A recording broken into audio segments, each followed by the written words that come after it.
ہو رہی ہے اور بعض خدمتیں ایسی ہیں جس میں لوگ کچھ مشترک کام کر رہے ہیں.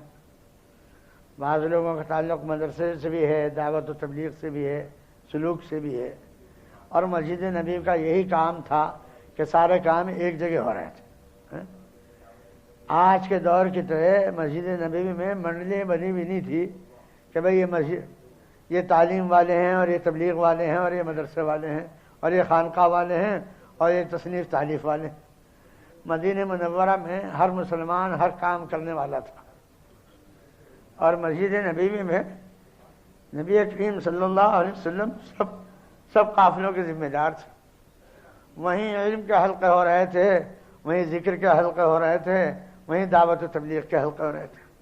یہ آج کے انحطاط کے دور میں یہ صورت مدینہ منورہ میں نہیں تھی کہ یہ مدرسے والے ہیں اور یہ خانقاہ والے ہیں اور یہ تبلیغ والے ہیں. اگر ہم سب متحد ہو کے متفق ہو کے کام کریں تو غیروں کے واسطے تو ہم سے مسلمانی ہیں نا. ہمارے میں چاہے ٹکڑیاں بنی ہوئی ہوں، اگر یہ ٹکڑیوں کا سلسلہ ختم ہو اور ہر ایک دوسرے کے ساتھ معین بنے، اپنا کام جس ہمت سے کرے گا دوسرے کے ساتھ بھی احانت کرے، تو ہم تینوں طبقے جو ہیں دودھ و شکر ہو جائیں گے. دودھ بغیر شکر کے مزہ نہیں ہوتا، اور شکر اگر پھانکتا رہے دودھ کے ساتھ نہ تو اس میں وہ مزہ نہیں ہوتا جو دودھ شکر میں ملا کے ہوتا ہے. اگر ہم سب دعوت و تبلیغ کا کام کرنے والے بھی ہوں اور علم میں سے بھی ہمارا لگاؤ ہو اور ذکر بھی ہم کر رہے ہوں تو دیکھو مسجد نبوی کا کچھ نہ کچھ تو لطف آئے گا اور مزہ آئے گا. بھائی تو اب ہم اس مجلس میں یہی سعی کریں کہ اب ہم انشاءاللہ تینوں کام کیا کریں. محبت نبی کریم صلی اللہ علیہ وسلم سے اور ان کی کاموں میں سے ایک آدمی کرے تو محبت تہائی ہوئی نا. جب نبی کریم صلی اللہ علیہ وسلم نے تینوں کام کیے، بلکہ انہوں نے چاروں کام کیے، جہاد بھی کیا. آج یوں کہیں جہاد کا نام نہ لو، بھائی تاریخ سے اس چیز کو کیسے ختم کر دیں. اور جب ہمارے بڑوں نے، ہمارے نبی نے اور صحابہ نے قربانی دی اس ذیل میں، تو اسے ہم کیسے زبان سے نہ کہیں. زبان سے تو کہیں، اور اللہ تعالی ہمت دے تو بھائی تیار بھی رہیں، تیاری کا ثواب ملے گا، اور اللہ تعالی ہماری سب کی حفاظت فرمائے اور ہمیں سنت سے تعلق اور محبت نصیب فرمائے. اب اس مجلس میں دو تین باتیں ہم فیصلہ کر لیں کہ ہمیں یہ کرنی ہے. ایک تو ان تینوں چیزوں کو ایسا انہماک سے کرنا ہے کہ ہمارے میں یہ فرق نہ رہے کہ یہ تو مدرسے والے ہیں، یہ تبلیغ والے ہیں اور یہ ذکر والے ہیں. حضرت مولانا الیاس صاحب نور اللہ مقدم نے 6 نمبر متعین فرمائے، اور ان 6 نمبر میں علم اور ذکر بھی شمار فرمایا. آج چاہے علم ذکر سے دعوت و تبلیغ والوں کی طرف سے غفلت ہو رہی ہو، لیکن حضرت مولانا الیاس صاحب نور اللہ مقدم نے تینوں کام لے کر چلے. اور ایک وقت ایسا آیا تھا، حضرت مولانا الیاس صاحب نور اللہ مقدم مدینہ منورہ تشریف لے گئے، اور نیت یہ تھی کہ وہاں جم کے رہوں گا، مدینہ کے شوق. اور جب وہاں متوجہ ہو کے بیٹھے تو یوں محسوس کریں جیسے کہ یوں کہہ رہا ہو کہ ہندوستان جاؤ، ہندوستان جاؤ، ہم تم سے کام لے گئے. بار بار پوچھیں، مختلف لوگوں کو بتلایا کہ میں جب متوجہ ہو کے بیٹھوں مجھے ایسا محسوس ہو. اور حضرت پہ اس کا اتنا زور کہ میری زبان میں لکنت ہے، میں کمزور ضعیف آدمی، میں کس کام کے لائق ہوں. کسی نے کسی طرح ان کی تسلی کی، کسی نے کسی طرح تسلی کی.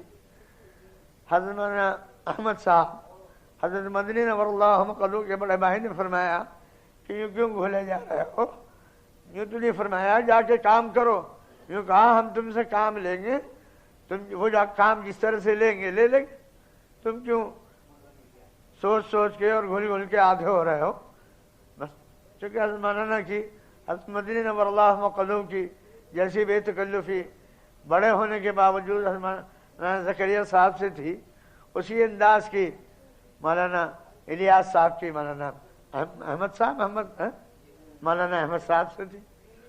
اور بہت ہر ایک اپنے دور میں اپنے ساتھی کا خیال رکھنا. حضرت شیخ جس سال تشریف لے گئے تو مولانا محمود صاحب رحمۃ اللہ علیہ حضرت مدنی کے تیسرے بھائی، وہ بہت اہتمام کیا کرتے تھے کہ حضرت کے ہاتھ زمزم بھی اہتمام سے پہنچاویں اور کھجوریں بھی اہتمام سے پہنچاویں۔ تو جس سال حضرت سہارنپوری نور اللہ مقدو کے ساتھ وہاں قیام کیا، حضرت شیخ نور اللہ مقدو نے غزل کے کام کے سلسلے میں حضرت مولانا محمود صاحب مستقل ان کے میزبان ایسے تھے کہ مستقل روز صبح کو رطب وغیرہ کے کرتون بھیجتے تھے، کچی کھجور کے مختلف کھجوروں کے کرتون بھیجتے تھے اور ڈرام بھیجتے تھے زمزم کا، اور خادم کو تاکید تھی کہ ان کے برتنوں میں خالی کر کے لے آئیو اور یہ کرتون وہیں رکھتے آئیو۔ اگلے دن نئے کرتون رکھ جاتا تھا اور پرانے خالی لے جاتا تھا۔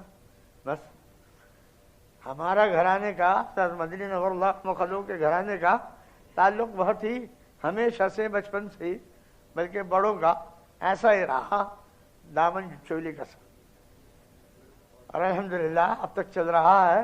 حضرت مولانا میرا لحاظ فرماتے ہیں اور میں ان کی خدمت میں حاضر تو کم ہوتا ہوں۔ پہلے وہ بہت تشریف لاتے تھے، اب مشاغل بھی بڑھ گئے، معذوری بھی بڑھ گئی اور تشریف لانا تو ان کا کم ہو ہے، لیکن پھر بھی ملاقات کہیں نہ کہیں ہوتی رہے۔ تو میں اس وقت تو عرض یہی کر رہا تھا کہ ان تینوں چیزوں کے ساتھ ہمارا تعلق ایسا ہی ہونا چاہیے جیسا مسجد نبوی میں ان کا ربط تھا۔ اگر ہم نے یہی مغایرت اختیار کی ان چیزوں سے تو ہم کسی ایک کے کام کی طرف منسوب ہو کر رہ جائیں گے اور مسجد نبوی والی بات نہیں رہے گی۔ اللہ تعالیٰ عمل کی توفیق عطا فرمائے۔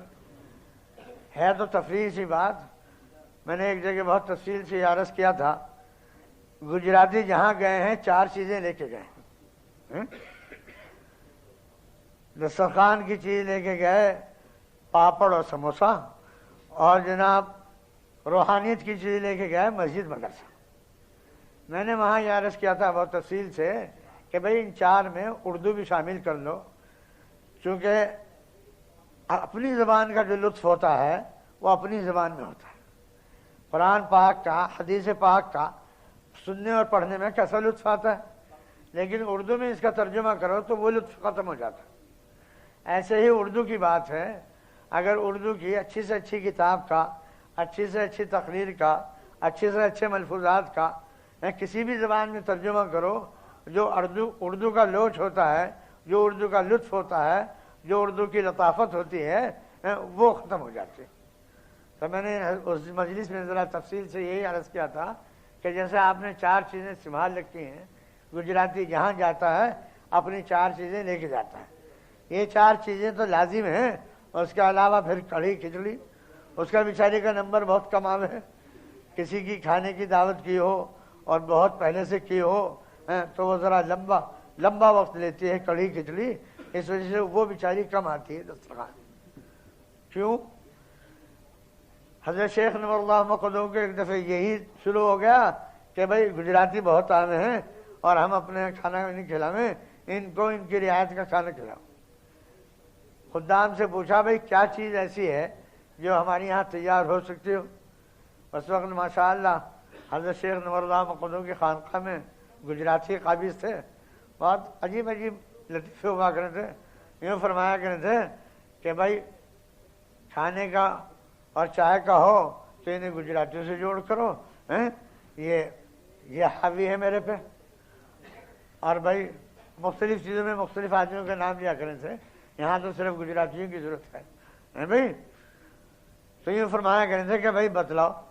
خدام میں ایک صاحب تھے مولی ہاشم سورت کے، ساتھیوں نے اسے کہا مولی عبدالرحیم، وہ دور ان کا تھا، اب تو مولانا عبدالرحیم صاحب اور مولانا یوسف صاحب اور مولانا اسماعیل صاحب مولانا سے انہیں کہیں گے تو ان کے مریدین خفا ہو جائیں گے، ہم تو مولی یوسف عبدالرحیم اور مولی اسماعیل کہا کریں تھے، اور کسی سے زیادہ بے تکلفی تھی، کسی سے کم تھی، اور بھائی ابھی ماشاءاللہ باہر نکل کے تو مشائخ ہو گئے، وہاں خدام میں تھے۔ اس پہ ایک لطیفہ یاد آیا، کوئی صاحب کسی گرو کے پاس گئے اور انہوں نے کہا کہ بھائی کیوں آئے؟ یہ کہ یہ آیا تو تھا میں چیلا بننے، مگر یہاں کے یوں طے کیا کہ مجھے گرو ہی بنا دو۔ ایک بات حضرت یوسف صاحب رحمۃ اللہ علیہ فرمایا کرتے تھے کہ بھائی ہر بزرگ کو یوں دیکھو کہ پہلے وہ اپنے بڑے کا خادم رہا ہے، اور جناب پھر عجیب پھر حضرت شیخ رحمۃ اللہ علیہ یہ بھی فرمایا کرتے تھے کہ متوجہ کیا حضرت الیاس صاحب نور اللہ مقدو کے انتقال کے بعد اس مرکز میں رہنے والے جو بڑے بڑے آدمی تھے ان سے کہا کہ بھائی یوسف کا دامن پکڑ لو، تمہاری صلاحیت جو ہے وہ ترقی کرتی رہے گی، اور اگر تم نے تعلق نہ کیا تو یہ صلاحیت تھوڑے دن گھر کے جھمیلوں میں لگ کے یہ صلاحیت ختم ہو جائے گی۔ مگر لوگوں نے جواب دیا کہ بھائی جو بات حضرت الیاس صاحب میں تھی وہ مولانا یوسف میں، اس پہ حضرت شیخ نے فرمایا ہاں بھائی جو بات مولانا خلیل احمد صاحب میں تھی وہ مولانا الیاس میں نہیں تھی، اور جو مولانا رشید احمد صاحب میں تھی وہ مولانا خلیل احمد۔ یوں اگر دیکھو گے اگلا آنے والا بالکل ویسا ہی آوے جیسا اس کا پیر گیا ہے، جیسا اس کا استاد گیا ہے، تو بڑی مشکل آ جائے گی، تھوڑا بہت تو فرق محسوس ہوگا، اور جنہوں نے بڑوں کو دیکھا ہو وہ زیادہ آگے والے کو انہیں زیادہ محسوس ہو۔ اگر کسی بوڑھے نے زیادہ عمر والے نے مولانا رشید احمد صاحب کو دیکھا ہوگا اور وہ آج تک حیات ہو، وہ پھر اس سلسلے کے کسی آج کے شیخ کو دیکھے تو اس سے تو زمین آسمان کا فرق معلوم ہوگا۔ حضرت شیخ بارہا یہ فرمایا کرتے تھے کہ بھائی یہ نہ دیکھو کہ اس کے بڑے میں جو تھا وہ اس میں نہیں ہے، اگلا جو اس کے بعد آئے گا اس میں اتنا بھی نہیں ہونے گا۔ تو یہ ہے خیال رکھنے کی بات کہ ہمیں آپ کو یہ نہیں دیکھنا چاہیے کہ حضرت جی مولانا انعام صاحب چلے گئے، اب بعد والوں سے ربط رہے گا، تعلق رہے گا، تو انشاءاللہ کچھ نہ کچھ پالیں گے، اور یوں ایٹ کے گھر بیٹھ گئے کہ بھائی حضرت جی مولانا انعام صاحب کا انتقال ہو گیا اور مولوی زبیر اور سعد میں وہ بات نہیں، تو بھائی اپنا ہی نقصان ہے۔ ایسا ہی اور جگہوں کے متعلق حضرت مدنی نور اللہ مقدو کو جس نے دیکھا ہو اور وہ حضرت مولانا اسد صاحب کو اس معیار پہ نہ پرکھے تو یہ اپنی آنکھ کا قصور ہوگا نا۔ تو اسی طرح سے ہر جگہ کا دیکھتے چلے جائیں اور فائدہ اٹھانے کی توفیق کریں، نہ ہوگا 100% فائدہ، 50% تو کہیں گیا نہیں۔ اس دور میں 50% بھی نفع ہو جاوے تو بہت قیمتی آدمی اپنے آپ کو سمجھے۔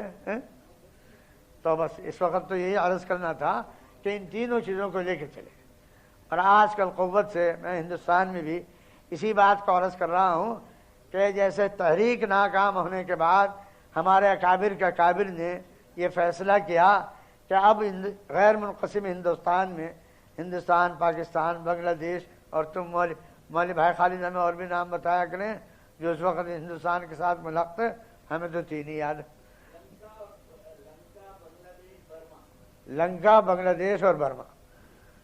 اگر اس سارے ہندوستان میں اگر آپ دین باقی رہنا ہے، اسلام باقی رہنا ہے، قال اللہ قال رسول باقی رکھنا ہے، تو واحد مکاتب کے ذریعے سے، اور الحمدللہ ان حضرات کے مسائل جمیلہ سے پہلا مدرسہ دارالعلوم شروع ہوا، ایک انار کے نیچے ایک استاد شاگرد بیٹھ گئے اور دارالعلوم کی ابتدا ہو گئی۔ اس کے 6 مہینے بعد انہی بزرگوں نے صلاح مشورے سے مظاہر علوم کو شروع کر دیا۔ محلہ قاضی میں ہمارا مظاہر علوم تھا، اور وہاں کوئی جائیداد نہیں، اس کی کوئی مکان نہیں، کوئی عمارت نہیں، ایک مسجد میں پڑھانا شروع کر دیا، اور جناب جو وہاں کے مقیمین تھے کسی نے 2 طالب علموں کی ذمہ داری لے لی، کسی نے 4 کی لے لی، اسی طرح قیام کی لے لی، اسی طرح کھانے کی لے لی، مظاہر علوم شروع ہو گیا۔ اور پھر اللہ نے کیا، دونوں جگہ ترقی ہوتی چلی گئی، زمینیں خریدنے لگے، عمارتیں بننے لگی، اور پھر اللہ نے کیا، محلہ مفتی والے جا کے مظاہر علوم کو محلہ قاضی سے اپنے محلے میں لیا، کچھ زمین پرانوں نے دی اور پھر خریداری شروع ہوئی۔ تو یہ مظاہر علوم دارالعلوم جو آج الحمدللہ پوری دنیا میں متعارف مدرسے ہیں، ان کی ابتدا اس طرح سے ہوئی۔ اور میں تو عرض کیا کرتا ہوں کہ بھائی تعمیر کا انتظار نہ کریں تعلیم کے لیے، ایک چھپر ڈال کے چند بچے اس کے نیچے بٹھا دیں اور بس مکتب شروع ہو گیا۔ ایک صاحب نے ہماری نصیحت پہ عمل کر کے وہاں چھپر ڈال ڈال کے مدرسہ شروع کیا، کسی نے اس پہ بیڑی یا سگریٹ کوئی چیز ڈال دی، ان کے ہاں بیچارے کے یہاں آگ لگ گئی۔ پھر میرے پاس آئے کہ اب بتاؤ کیا کروں؟ میں نے کہا بہت آسان ہے۔ یہ کہ کیا؟ میں نے کہا ان سب چھپروں پہ ٹین رکھ دو،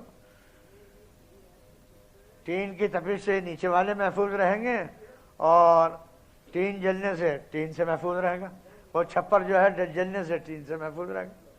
اور ٹین جب بھی بکے گا پیسے لے کے آؤ، نیا ٹین خرید کے اس کو استعمال کرو، جب تک تمہیں اس کی ضرورت رہے اس کی جگہ بدلتے رہو، اور جب اس کے بالکل وہ تمہارے سے ہر طرح سے فارغ ہو جاوے اسے فروخت کر دو، جب بھی جاوے گا پیسے لے کے آؤ۔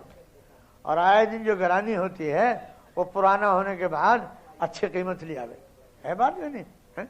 تو یہی آپ حضرات سے، آپ حضرات کے ہاں تو چھپر اور ٹین کا تصور بھی نہیں ہوتا ہوگا، لیکن اس کے ہم پلہ جو چیز یہاں ہوتی ہو اس میں تعمیر کا انتظار نہ کریں، کسی نقشے کا انتظار نہ کریں، کہیں اپنے ایک چبوترا بنایا اور اس پہ کوئی ہلکی چیز ڈالی اور مکتب شروع ہو گیا۔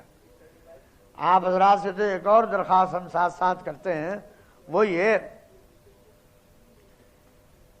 کہ غریب ملک والے آ کے آپ کے یہاں سے پیسہ لے کے جانے ہیں اور اپنی ضرورتیں پوری کریں۔ اللہ تعالیٰ آپ لوگوں کو جزائے خیر دے۔ اب آپ حضرات سے تو یہ متعلق ہے کہ جس کا جو آپ نے باندھ رکھا وہ تو بدستور دیں، اور مزید اسے کچھ پیسے دیں، اور یہ کہیں کہ میں اپنے علاقے میں جیسی جس کی وسعت ہو جمع کر کے کوئی ذمہ دار دے تو زیادہ مقدار کا ہے، اور کوئی انفرادی طور سے دے تو اپنی رقم کے اعتبار سے، کہ بھائی اگر محلے نے جمع کر کے دیے کہ بھائی اس کے 100 مکتب کھولو تم اپنے یہاں، اور 100 مکتب کھول کے ہمیں ساری تفصیل اس کی بھیجو تاکہ ہم دوسرے ذریعے سے اس کا سروے کرائیں کہ یہ تحریر جو ہے واقعے کے مطابق ہے یا انشاءاللہ ماشاءاللہ کی مد میں فہرست بنا کے یہاں بھیج دی ہے بھائی۔ تو یہ درخواست ہے کہ آپ حضرات بھی اس پہ اعانت بھی کریں اور توجہ بھی کریں کہ بھائی مکتب اپنے علاقوں میں بھی جہاں نئے نئے محلے بڑھ رہے ہیں اور نئے اور وہاں ابھی تعلیم کا انتظام نہیں شروع ہوا تو فوری طور سے وہ تعلیم کا انتظام کریں۔ آج اسکولوں میں جانا وبا کی طرح، بیماری کی طرح ہم پر مسلط ہو گیا۔ ہمیں ڈگریوں کی قدر ہے، ہمیں علم کی قدر نہیں۔ ہمیں یہود و نصارہ کا تھوکا چاٹنا پسند ہے، ہمیں قال اللہ قال رسول سے کوئی سروکار نہیں۔ مرنے کے بعد یہود و نصارہ کا تھوکا چاٹنا کام نہیں آنے کا، قال اللہ قال رسول کام آنے کا۔ آدمی نیت کر لے، جنہوں نے اب تک یہاں اس مجمع میں قرآن نہیں پڑھا، نیت کر لیں کہ اب قرآن پڑھیں۔ پہلے تو نیت پہ ثواب ملے گا، جب آپ شروع کر لیں گے تو شروع کرنے پہ ثواب ملے گا، اور جب آپ تکمیل کر لیں گے تو ایک بڑی دولت آپ کے ہاتھ آ جائے گی۔ اور موت حیات کا پتہ نہیں، اگر آپ قرآن پاک ختم ہونے سے پہلے انتقال کر گئے تو انشاءاللہ مرنے کے بعد پڑھو میں اٹھائے گا۔ کیسی سعادت کی بات ہے، کیسی آپ کو بڑی دولت حاصل ہوگی۔ اسی طرح آپ غریب ملکوں کے بچوں کا، ان بچوں کا خیال کریں جو بیچارے بے یار مددگار غریب علاقوں میں زندگی بسر کر رہے ہیں، اور وہ ہوٹلوں پہ اور دکانوں پہ اس وجہ سے کام کرتے ہیں کہ گھر میں شام کو جاتے آٹا لے کے ایسے علاقے ملتے ہیں۔ یہاں پانی کی ایسی دقت ہے کہ پانی پہ دور تک لہنے لگی ہوئی ہوتی ہیں۔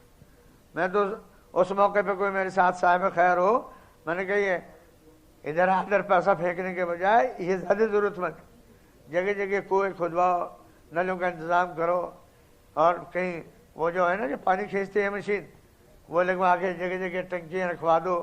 ان غریبوں کو بعض جگہ دیکھا ہے سفر کرتے ہوئے گاڑی میں 50 آدمیوں کے لائن لگ رہے اور نل ایک ہے اس پہ سے پانی لے،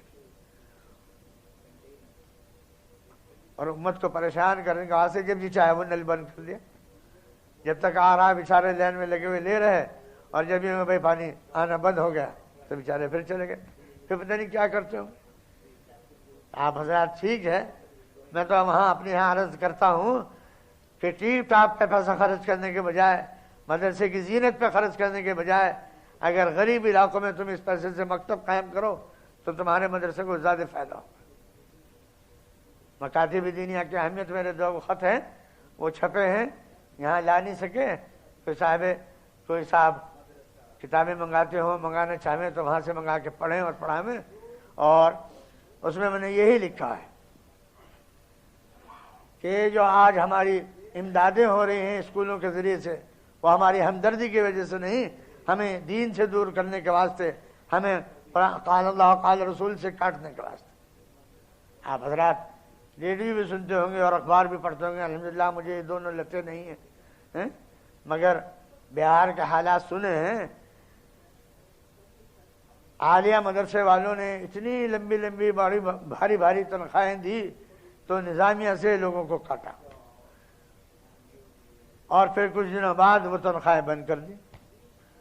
وہ تنخواہیں بند کر کے اب نظامیہ والوں کی نظر میں تو وہ باغی شمار ہو گئے، یہی سمجھو کہ بھئی انہیں دین سے لگاؤ نہیں، یہ زیادہ تنخواہ کی اس میں ہمیں چھوڑ کے چلے گئے، اور انہیں سوچ لیا کہ بس وہ تو کاٹنا ہی مقصود تھا، مقصود حل ہو گیا، ان کی ضرورت پورا کرنا مقصود تھوڑی تھا، بس یہ چیز ہے۔ تو ہمیں یہ چاہیے کہ ہم امداد کریں، مگر ذرا اس ترتیب سے کریں کہ ذرا دین کا کام بھی زیادہ ہو۔ اگر ایک مدرسے کو آپ نے بڑی رقم دے دی اور اس نے بہت شاندار بلڈنگ کھڑی کر دی تو ایک مدرسے کی ضرورت پوری ہوئی، اور 50 جگہ 100 جگہ مکتب کھلے تو ہر ایک میں اگر 10 بچے بھی ہوئے تو 100 مکتب میں کتنے بچے ہو گئے؟ فائدہ علم کا، دین کا مکاتب میں۔ میں نے اپنے مکاتب دینیہ کی اہمیت میں یہ بھی لکھا ہے کہ آج اسکول میں بھیجنے کے واسطے پیسہ بھی ہے۔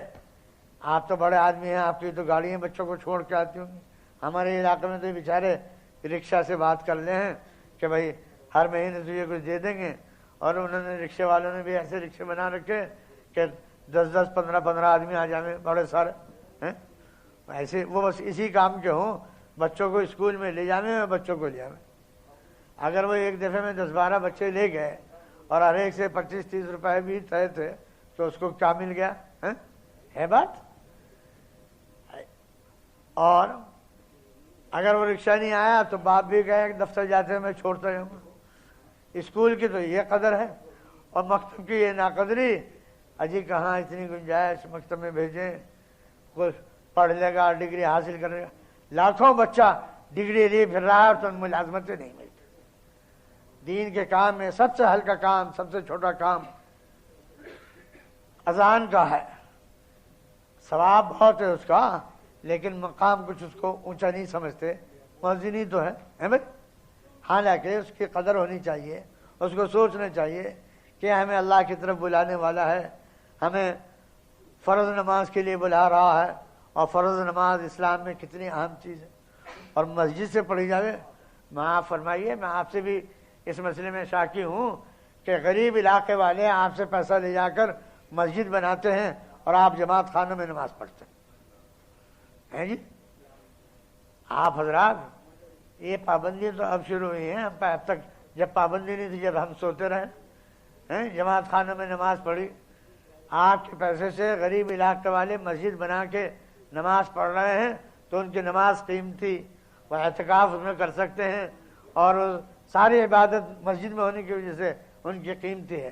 اور آپ جماعت خانوں میں نماز پڑھ رہے ہیں تو جماعت خانوں میں نماز پڑھنے کا وہ ثواب نہیں جو مسجد کا۔ اپنے یہاں کے مفتیوں سے پوچھ لیو، اگر باہر کا آدمی کچھ کہہ رہا تو تمہارا مفتی تو موجود ہوگا کوئی نہ کوئی، تم بھی تو مفتی ہو گئے، تم بھی مفتی ہو، مفتی صاحب سے کہہ لو ٹھیک ہے، خود ہی پوچھ لیو بعد میں، پتہ نہیں ان کے 2 رائے ہوں، کیا پتہ۔ تو اس کی فکر ہونی چاہیے، اور جیسے میں نے پہلے عرض کیا کہ تینوں کام جو ہیں دودھ شکر کی طرح ہونے چاہیے، تینوں کام سے ہمارا تعلق ہو۔ یہ تھوک بندی ختم ہونی چاہیے کہ یہ مدرسے والے ہیں اور یہ تبلیغ والے ہیں اور یہ خانقاہ والے ہیں۔ دعوت و تبلیغ کے بانی نے 6 نمبر میں علم اور ذکر بھی رکھا، اور ماشاءاللہ اگر ہم یوں کہیں کہ مظاہر علوم نے حضرت دیے ہیں تبلیغ کو تو غلط نہیں ہوگا۔ مولانا الیاس صاحب مظاہر علوم سے آئے، مولانا یوسف صاحب رحمۃ اللہ علیہ مظاہر علوم سے آئے، حضرت انعام صاحب مظاہر علوم سے آئے، مولانا عبیداللہ صاحب مظاہر العلوم سے آئے، مولوی سید خان مظاہر العلوم سے آئے، یہ تو آئے مظاہر العلوم سے، اور بھی ہیں نیچے کا تب مولوی زبیر نے وہیں پڑھا ہے، سعد نے تو نظام الدین میں پڑھا، میں نے بھی نظام الدین میں پڑھا. اور میرے پڑھنے کی تو خاص وجہ تھی، جب مجھے ذرا یہ تاثر سا ہوا کہ مجھے وہاں بھیج رہے تو شیخ نے فرمایا کہ میں تجھے یوسف کے پاس رکھنا چاہوں. تجھے یہ میں ان کی زبان میں بول رہا، مجھے تو حضرت مولانا یا ماموں کہنا چاہیے، مگر چونکہ شیخ کی بات نقل کر رہا تو انہیں کے الفاظ میں میرا یہ جاوید تجھے کچھ دن بعد یوسف کے پاس رکھوں اور تو وہاں پڑھ لے، اور 2-3 سال پڑھ لے، پھر یہاں بلا لیں گے. پھر وہ آہستہ آہستہ ہر سال میں توسیع ہوتے ہوتے دورہ وہیں ہو گیا.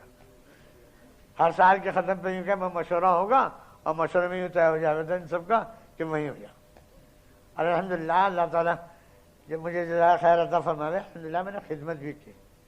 پڑھنے میں تو واقعی کمزور تھا میں، لیکن حضرت مولانا یوسف صاحب کی خدمت بہت کی.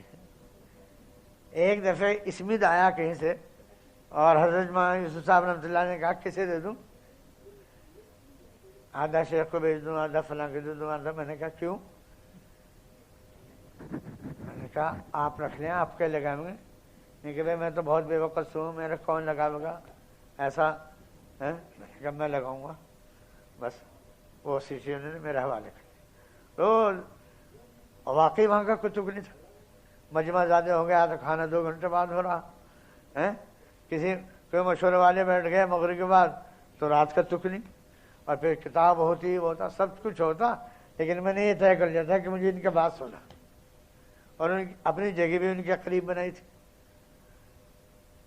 اور اس میں بڑے عجیب عجیب لطیفے ہوتے ہیں. جب مجھے زیادہ پہلے کوئی اٹھا دیتا، میں اس کا ہاتھ مضبوط پکڑ کر کے پوچھا کروں گا تو نے 3 چلی بھی دی ہے؟ ہاں یہاں والے تو دن میں تشکیل کے نہیں، سوتے ہوئے کرے. تفریح سی بات ہوتی. ایک دفعہ ہمارے قاری ظہیر صاحب ماشاءاللہ مذاقی تھے ہی، ایک دفعہ کہنے لگے یہاں جتنے ہیں سارے جماعت میں جامع تمہارے علاوہ. میں انہیں ٹلاتا رہا. جب وہ میرے دادی پیچھے پڑے، میں نے کہا میں تو اپنے ماموں کے یہاں آیا ہوا، میں تو اپنے نانی اماں کے یہاں آیا ہوا. بس اب وہ تو میرے ان کے آپس کی مذاق کی بات تھی.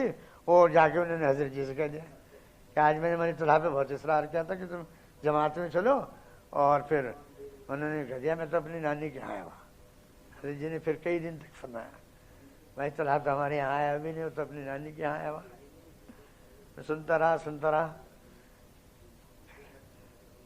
پھر میری ان سے بہت ہی عجیب سی وہ تھی. بے تکلیفی تو نہیں کرنا چاہیے، وہ بہت بڑے تھے مگر ایسے ہی رہا کرے تھے ان کے ساتھ.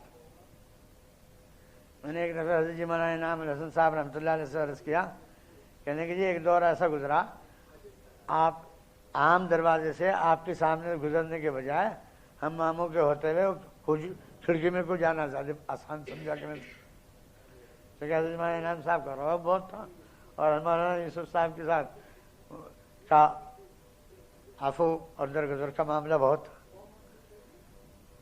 اور مشہور ہے حلیم کو جو غصہ آوے تو زوردار آئے. وہ بہت حلیم تھے، اور بہت غصہ آتا تھا ایسا آوے تھا. ایسے ہی منشی بشیر رحمۃ اللہ علیہ کا دیکھا، بہت حلیم تھے، سب بہ جانا تھا ان کے سامنے. لیکن ایک آدھ دفعہ ان کو غصہ آیا، ایک دفعہ انہیں اپنے بیٹے پہ غصہ آیا منشی بشیر کو، تو کمرے میں بند کر کے لاٹھی سے مارا. شور مچا. حضرت جی مولانا یوسف صاحب بھی آ گئے دروازے پہ، مولانا انعام صاحب بھی آ گئے، اور کھڑکا کر کے کہہ رہا ہے کہ حضرت جی کھڑے. اور منشی کو کچھ ہوش نہیں. بس کوئی شکایت ان کی پہنچی، بس وہی بات، جسے غصہ آتا رہے اسے تو زیادہ نہیں آتا، جسے کبھی کبھی آوے اسے بہت آوے. بس انہوں نے کواڑ بند کر کے اندر سے زنجیر لگا کے انہیں لاٹھی سے پیٹنا شروع کیا. مولوی شبیر وہ بھی رحمۃ اللہ علیہ ہو گئے، منشی بشیر کے بڑے لڑکے. بس اور مارتے جب اور پھر باہر یہ تجویز ہو گئی کہ زنجیر نہیں کھولتے تو چول اتار دیتے کواڑ.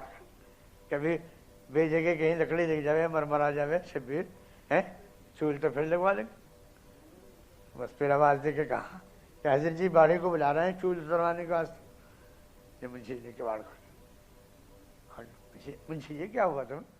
تو میں تو کبھی غصہ آیا نہیں کرا تھا، یہ حضرت جی فرماتے